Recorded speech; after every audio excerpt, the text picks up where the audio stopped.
Natambua kwamba vijana wengi waliokamatwa na kushtakiwa kwa makosa ya uhaini hawakujua wanachokifanya.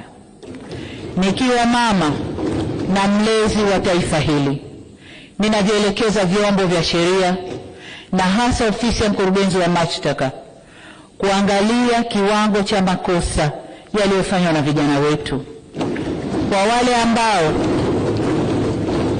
wale ambao wanaonekana walifuata mkumbo na hawakudhamiria kufanya uhalifu, wawafutie makosa yao.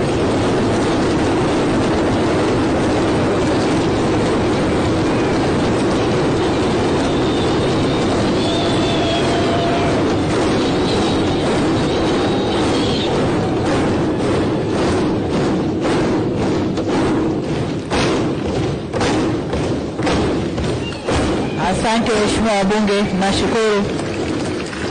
Waheshimiwa wabunge, ukiangalia klipu zile za maandamano, unaona kabisa kuna vijana ambao waliingia kwa kufuata mkumbo.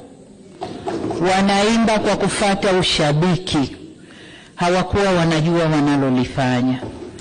Kwa hiyo kama mlezi, kama mama, ndio maana naelekeza vyombo vya ulinzi na usalama, hasa ofisi ya DPP, kuchuja viwango vya makosa, na kwa wale waliofuata mkumbo basi waseme nao kisha wawaachie waende kwa wazazi wao. Natoa msamaha huo kwa sababu hata maneno ya Mwenyezi Mungu katika kitabu cha Luka sura 23 mstari wa 34 yanasema, na hapa nanukuu, Yesu akasema, Baba uwasamehe kwa kuwa hawajui watendalo.